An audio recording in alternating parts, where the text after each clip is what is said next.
प्रिय ज्योतिष मित्रों, ओम नमः शिवाय, जय माता दी। आइए सूर्य का जो राशि परिवर्तन हो रहा है 17 तारीख को, उसके बारे में इस वीडियो में हम चर्चा करेंगे। जो मेष से लेकर के मीन सभी लग्न या राशियों पर प्रभावी रहेगा। लग्न राशि से पहले नंबर पर देखें, उसके बाद दूसरे राशि से देखें, उसके बाद एवरेज फल लें। शास्त्रों से तो राशियों से ही देखने को बताया गया, क्योंकि प्राचीन काल में लग्न कुंडली किसी की एक्यूरेट बनती हो इसकी संभावना ही कम थी, क्योंकि उचित प्रकार से टाइम जो है लिया ही नहीं जा सकता था एक्यूरेट, और लग्न बड़ा सूक्ष्म हो जाता है, इसलिए चंद्रमा की एक विशेष प्रधानता भी रहती थी। आइए, डिस्क्रिप्शन में और भी बहुत सारी वीडियो की प्लेलिस्ट है, आई बटन होगा उसमें भी है, खोल करके अपने मनपसंद की वीडियो देख सकते हैं। पहली बार चैनल पर आए हैं तो सब्सक्राइब करें, वीडियो को लाइक करें। तो सूर्य आते हैं 10 डिग्री तक, ये तुला राशि में परम नीच के होते हैं। क्यों? क्योंकि चित्रा इनकी पहला नक्षत्र होता है, उसके बाद स्वाति नक्षत्र होता है। इस स्वाति नक्षत्र का जो स्वामी है राहु है, और आप जानते ही हैं कि राहु सूर्य और चंद्रमा दोनों का शत्रु होता है, और उसी से सूर्य ग्रहण भी लगता है। तो सूर्य भले ही राजा है, लेकिन चंद्रमा के आगे इनकी एक नहीं चलती है, और कुछ समय तक ये इनको ढक भी देता है। तो जब ये राहु के नक्षत्र में स्वाति में होंगे तो परम नीच हो जाएंगे, और जब वो कोई भी ग्रह परम नीच राशि में संचरण कर रहा है तो निश्चित तौर पे उस ग्रह के जो स्वतंत्र कारकत्व हैं वो भी प्रभावित होते हैं, और वो जो स्वामित्व हैं उस लग्नों में उनके जो कारक आते हैं वो भी प्रभावित होते हैं। तो सर्वप्रथम मेष राशि के लिए इनका स्वामित्व है, पंचमेश होते हैं, और ये छठे 1 महीने से बड़ा अच्छा समय चला आपके लिए। शुभ गोचर में थे, धनी मानी अभिमानी वाली स्थिति थी, और राजा आदि से संबंधित काम वगैरह सब हुआ। लेकिन अब क्या होगा, ये यहाँ पे तुला राशि यहाँ पड़ेगी, सप्तम में संचरण करेंगे तो नीच हो जाएंगे, यानी संतान से दूरी हो सकती है, आपकी यात्रा हो सकती है, यात्राओं से कष्ट हो सकता है, पत्नी को बीमारी हो सकती है, उस पर पैसे का खर्च हो सकता है, आप भी क्रोधी हो सकते हैं। और सूर्य सरकार के मालिक हैं, तो इस भाव में यदि आप व्यापारी हैं तो आपके जो ऊपर के स्तर पे लोग हैं उनसे खटपट आदि हो सकती है। और यदि आप ये कॉन्ट्रैक्टर वगैरह हैं तो भी आपके जो ऊपर हैं ये सरकार से भी आपको परेशानी का सामना करना पड़ सकता है। तो ये तो स्वतंत्र कारक तो सूर्य से जो भी हैं, सूर्य से संबंधित जो वस्तुएं हैं जैसे गेहूँ हुआ, और ये सरकार आदि भी बहुत अच्छी प्रकार से इस समय निर्णय नहीं कर पाएगी, और हो सकता है कि विघटनकारी शक्तियाँ कुछ इसमें प्रभाव डालेंगी। ये तो सबको मिलेगा, लेकिन मेष राशि वालों को विशेषतः परेशानी होगी। विद्या बुद्धि विवेक उचित प्रकार से इस समय काम नहीं करेगा। बहुत बड़ा निवेश करना है तो इस समय अभी रुक जाएंगे। संतान के संबंध में भी वो कहा दूरी बन सकती है, और यदि कुंडली में दुर्योग हों तो परेशानी भी हो सकती है संतान को। विशेष तौर पर नए जोड़े जो इच्छुक हैं, प्रेम हैं, तो इस समय प्रेम टूट सकता है, क्योंकि यहाँ से जाएंगे और वो जो प्रेमी से झगड़ा हो सकता है। तो ये भी स्थिति है, और जो पहले से ही विवाहित जोड़े हैं उनके भी दाम्पत्य जीवन में खटपट आ सकती है, बहस वगैरह होगी तो बच के रहिएगा। क्योंकि आपका देखिए यहाँ पे दशम में ही शनि भी गोचर कर रहे हैं, और शनि की दृष्टि यहाँ भी है, सूर्य भी यहाँ नीच के हैं। तो इस कारण दाम्पत्य जीवन विशेष तौर से बचा के रखना है आपको। अहंकार को तवज्जो नहीं देना है तो बच जाएंगे। आदित्य हृदय स्तोत्र का पाठ कीजिए, सूर्य की वस्तुओं का दान कीजिए, विशेष लाभ प्राप्त होगा। कुंडली में ये अच्छे हैं तो सूर्य को बलवान करने के लिए माणिक रत्न धारण कर सकते हैं। उसके लिए बगैर कुंडली का विश्लेषण किए मैं कभी सलाह नहीं दे सकता कि हाँ रत्न पहनिए, पर पूजा उपासना करेंगे लाभ प्राप्त होगा। दूसरी राशि बनेगी यहाँ से वृषभ राशि, और वृषभ राशि पर हम देखते हैं कि ये क्या होगा, तो 7 नंबर यहाँ होगा। छठे भाव में नीच होंगे, उतना बुरा नहीं है, और क्योंकि ये भाव अच्छा है सूर्य के लिए। स्वतंत्र तौर पे सूर्य का गोचर छठे भाव में अच्छा माना जाता है, और ये धन देते हैं, योग देते हैं, और स्वामित्व इनका है तो माता को परेशानी हो सकती है। भूमि भवन वाहन, यानी हो सकता है कि वाहन आप बेच दें, आपके खर्चे बढ़ जाएं, तो इस तरह की स्थिति हो सकती है। वाहन खरीदने जाएं और हो सकता है गलत वाहन का चयन हो, तो ये सावधानी आपको रखनी है। और चूँकि स्थान में शुभ है इसलिए बहुत दिक्कतें होगा। रोग रिपु ऋण इनका नाश हो सकता है, तो हो सकता है ज़मीन बेच के आप कर्जा भरने चले जाएं, ऐसी भी संभावना हो सकती है। और पित्त जनित रोग या जो ये वो क्या बोलते हैं कि तेज़ गर्मी वाला बुखार इस तरह का हो सकता है, तो इससे सावधान रहेंगे। पत्नी से परेशानी हो सकती है यदि उम्र अधिक है, वृषभ राशि के हैं तो अपने दाम्पत्य जीवन को आपको भी संभाल के रखना है। कहीं झगड़ा झंझट भी हो सकता है, दूरी भी हो सकती है, पत्नी बीमार भी हो सकती हैं और काफ़ी वृद्ध हैं तो वो कहेंगे कि पत्नी का इंतकाल भी हो सकता है। अभी वृषभ राशि में अभी इसी माह हमारे बताया ही था, क्योंकि यहीं पे राहु है, यहीं पे केतु का भी संचरण है, यहाँ पे शनि है, तो शनि माफ़ कीजिएगा शनि यहाँ पे है, तो यहाँ के लिए ये राहु और केतु की जो स्थिति है वो डेंजर है। तो दाम्पत्य जीवन में भी बच के रहना है, कला कलेश नहीं करना है, होता है तो परहेज करना है, ईगो को नहीं बढ़ने देना है। माता जी को तबीयत बिगड़ती है तो तुरंत इलाज कराना। तीसरी नंबर की राशि है मिथुन। मिथुन के लिए 7 नंबर ये विद्या बुद्धि विवेक है, और यहीं पे सूर्य यहाँ से यहाँ आ रहे हैं, तो यहाँ आके क्या करेंगे, नीच के हो गए तो बुद्धि अच्छे ढंग से कार्य नहीं पड़ेगी, धन का हानि होगा। साथ में निवेश यदि करेंगे तो वहाँ हानि होने की संभावना है, और बच्चों से लड़ाई झगड़ा झंझट हो सकती है, कुछ परेशानी हो सकती है, दूरी बन सकती है, इस तरह की स्थिति ये दिखाएंगे। 3, 4, 5 भाइयों से भी कोई छोटे भाई बहनों से भी जुड़ी हुई कोई बुरी समाचार मिल सकते हैं, और उसके बाद से अपने बड़े अधिकारियों से कह सकते हैं कि उनसे भी कुछ खटपट आदि हो सकता है। तो इतना ही रखेंगे ध्यान में। और लाभ आदि को देखेंगे तो 7 है, तो लाभ तो दिलाने के लिए चूँकि त्रिकोण में है इसलिए लाभ, अब उच्च राशि को देख रहे हैं तो कह सकते हैं कि लाभ पे विशेष प्रभाव नहीं रहेगा, लेकिन धन की हानि हो सकती है। विवेक बुद्धि की विशेष हानि है, फिर निवेश बचा के कीजिएगा। कर्क लग्न में या राशि के लिए पंचमी ये द्वितीयेश बनते हैं, मारक होते हुए भी मारक नहीं बनते हैं, क्योंकि चंद्रमा के परम मित्र हैं, द्वितीयेश हैं अर्थात धनेश हैं। धनेश का आकर के यहाँ चौथे भाव में आके नीच होना बड़ा ही खराब बात है।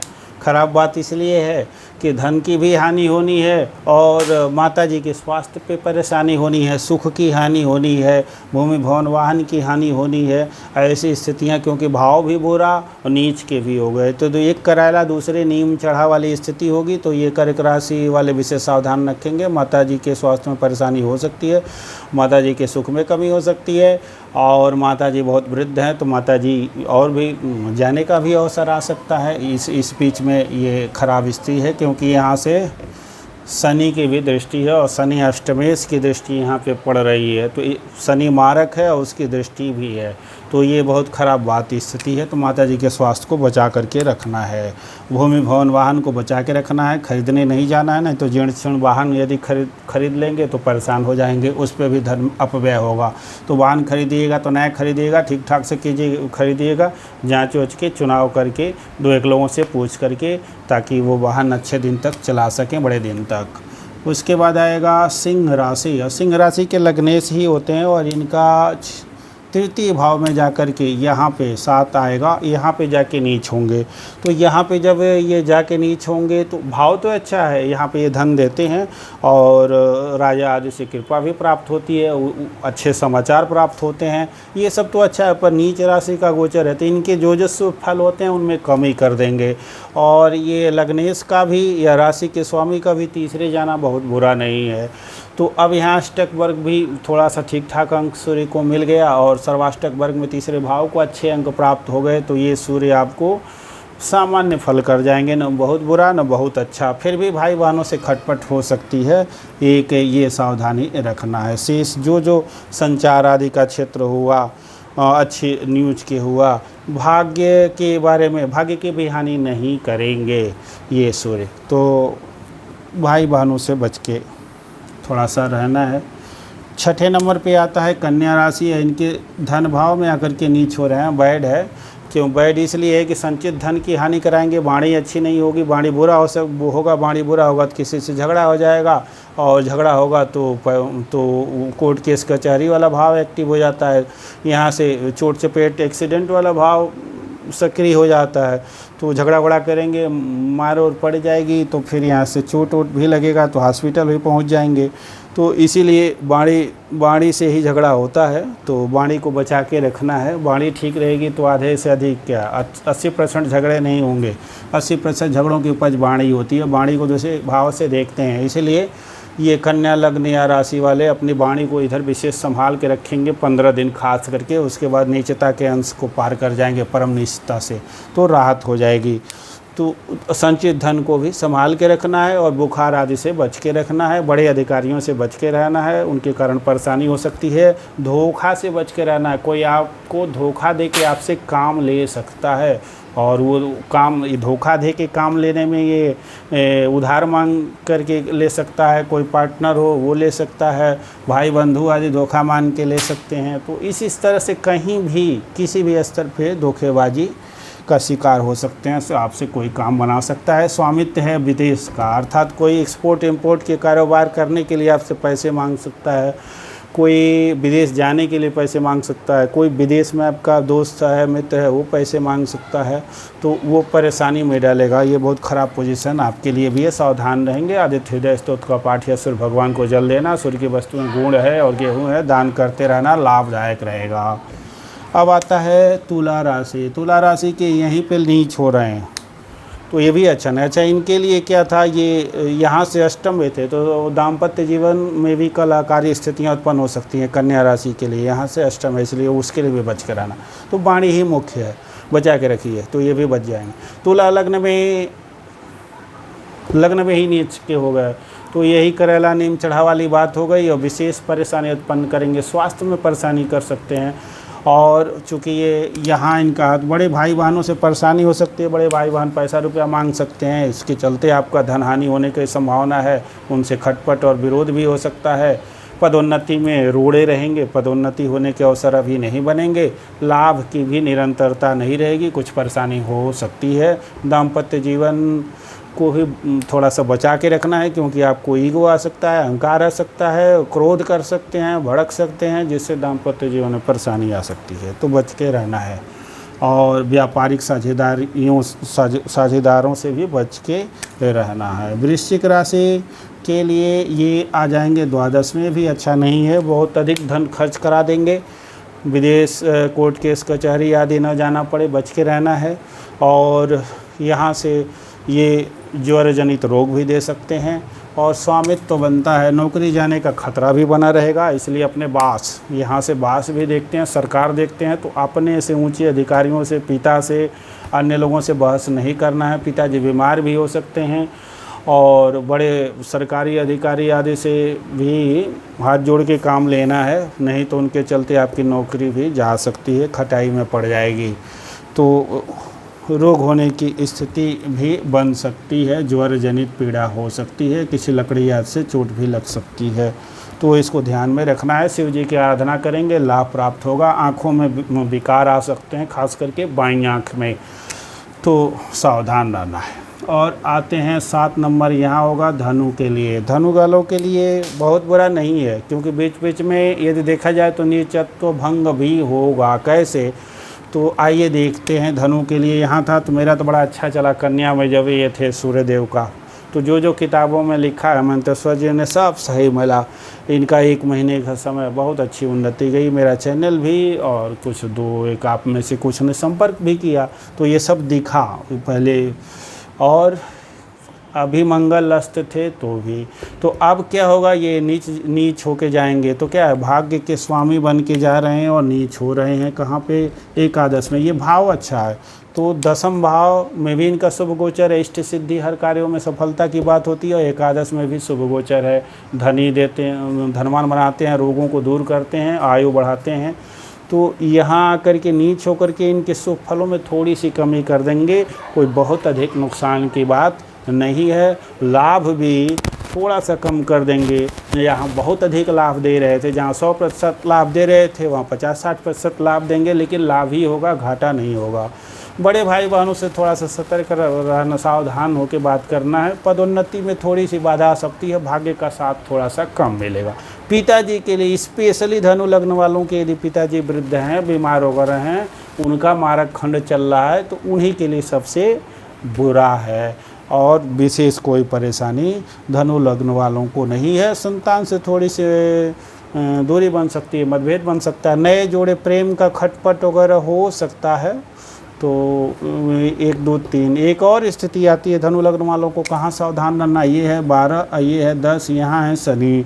धनु लग्न वाले राशि वाले शनि के प्रभाव में है, राशि है तो 7.5 मान लीजिए, लग्न है तो भी आपका लग्न प्रभाव में है शनि देव के। यहाँ से इनकी दृष्टि इस भाव पे पड़ रही है, इस भाव से अष्टम में नीच में, यानी माता जी के लिए अच्छी खबर नहीं है। माता और पिता दोनों के लिए खराब है, बाकी और किसी चीज़ के लिए बुरा नहीं है। तो माता पिता थोड़ी भी तबीयत बिगड़ती है तो सावधान रहिए। भूमि भवन वाहन बिकने के अवसर दिख रहे हैं, इसलिए वहाँ भी सावधान रहना है। खरीदना चाहते हैं तो अभी परेशानी रहनी है, अभी नया भूमि भवन वाहन खरीद नहीं पाएंगे।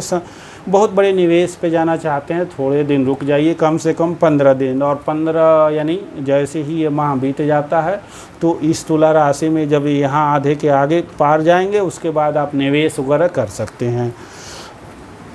अब मकर में चलते हैं, तो मकर में ये कहाँ आ जाएंगे, तो मकर में आ जाएंगे 10वें भाव में। ठीक यही स्थिति होगी, और यहाँ से शनि की भी दृष्टि है, और यहीं पे सूर्यदेव का शुभ गोचर स्थान अभी हमने बताया। अब यहाँ पे ये नीच के हो जाएंगे तो क्या होगी स्थिति। अब ये तो अष्टमेश भी हैं, लोग कहते हैं अष्टमेश होने का दोष नहीं लगता। जी जनाब, सूर्य तो है ना, तो अष्टम का भी फल करने, अष्टम का स्वामी नीच होना, तो ये कह सकते हैं कि बाधाएं आपके साथ इस समय रहेंगी। पदोन्नति वगैरह बिल्कुल नहीं होगा। सरकारी अधिकारियों से बड़े बात से खटपट हो सकती है, लड़ाई झगड़ा हो सकता है। नौकरी जाने के बारे में भी थोड़ी सी सावधानी रखनी है। लड़ाई झगड़ा कर लेंगे बात से तो नौकरी चली जाएगी। तो यहाँ भी अपने बड़े अधिकारियों से झगड़ा वगैरह झंझट वगैरह मत कीजिएगा, इनकी दृष्टि पड़ेगी यहाँ पे। तो माता जी के स्वास्थ्य वगैरह में भी थोड़ी सी परेशानी की स्थिति दिख रही है। और इस भाव से अष्टम होंगे, यहाँ से भाई बहनों के लिए भी अष्टम में नीच का ग्रह है, तो भाई बहनों से अनबन हो सकती है। और बड़े छोटे कोई भाई बहन वृद्ध हैं तो उनके लिए उनकी दुखद समाचार की भी प्राप्ति हो सकती है। अब चलते हैं कुंभ में आ जाएंगे भाग्य भाव में, तो भाग्य की हानि करेंगे, यहाँ से हो जाएगा, यहाँ पे हैं। और पंच तो भाग्य की हानि होगी, लेकिन त्रिकोण भाव में यहाँ भी है, सूर्य का गोचर अच्छा नहीं है, तो यात्राएं वगैरह हो सकती हैं। धार्मिक यात्राएं वगैरह आप कर सकते हैं, वहाँ पे थोड़ी बहुत कष्ट की अनुभूति हो सकता है। कमरा वमरा अच्छा ना मिले, थोड़ा सा ऐसे कष्ट की अनुभूति हो जाए। पत्नी के स्वास्थ्य में परेशानी कह सकते हैं, पत्नी से अनबन कह सकते हैं। धार्मिक यात्रा उत्रा करें, पत्नी से दूरी हो जाए, ऐसी बात भी कह सकते हैं। साझेदारों से थोड़े बहुत अनबन की बात कर सकते हैं, लेकिन ये त्रिकोण में फिर भी हैं तो बहुत बुरे की बात नहीं कर सकते हैं। थोड़े से पिता के स्वास्थ्य में परेशानी तो कह सकते हैं, ये तो होनी है, क्योंकि यहीं से पिता को देखते हैं। पिता यहाँ दोनों से देखते हैं, नमन से मैं ज़्यादा देखता हूँ। तो पिताजी के स्वास्थ्य को लेकर सावधान रहना है। और धन के लिए भी सावधान रहना है, धन की तो हानि होगी। अब चाहे धार्मिक यात्रा उत्रा पे कर लीजिए अथवा धर्म कार्यों में धर्म की हानि करिए तो अच्छा है, क्योंकि इससे आपका भाग्योदय होगा। और यदि कहीं व्यर्थ में धन का खर्च करते हैं तब तो वो नाश ही है, धर्म का भी नाश होगा, आगे भाग्योदय भी नहीं होगा, धन का तो नाश होगा ही होगा। तो धन को बचा के रखिए और धर्म में लगे रहिए, सूर्यदेव की आराधना उपासना करते रहिए, कुछ लाभ होगा। आखिरी राशि या लग्न है मीन के लिए कहाँ जाएंगे, तो 6 और 7 बहुत बुरे हैं। अष्टम में जाकर के नीच होंगे तो गुप्त रोग हो सकते हैं, गुप्त शत्रु परेशान कर सकते हैं, धन का नाश हो सकता है, आपको भी ज्वर जनित पीड़ा हो सकती है, वाहन वगैरह को बचा के चलना है आदि। वहाँ भी एक्सीडेंट वगैरह होने के योग बन सकते हैं। नौकरी में लाभ की उन्नति नहीं दिख रही है, इसलिए पिताजी के स्वास्थ्य में यहाँ भी परेशानी की स्थिति दिख रही है। तो सावधान रहने की ज़रूरत है मीन राशि वालों को भी, क्योंकि पुनः एक बार गुरु नवंबर में ही चले जाएंगे, कुंभ राशि में संचरण करेंगे। अभी तो हैं मीन में, स्थिति ठीक ठाक है। तो पत्नी की वाणी थोड़ी सी कड़वी हो सकती है, तो यहाँ भी इनको भी जल आदि देव करके खुश रखना है सूर्यदेव को, सभी को। और विशेष उपाय यही है कि शिव जी की आराधना से खुश होते हैं। दान में गुड़ है और ये गेहूँ है, अच्छा है, सोना है, तांबा है, ये सब भी दान अच्छा है। और शिव मंदिर में शिव जी की आराधना विशेष लाभप्रद रहती है। और और क्या कहें, और ये कहें कि वीडियो को लाइक कर दें, चैनल सब्सक्राइब कर दें।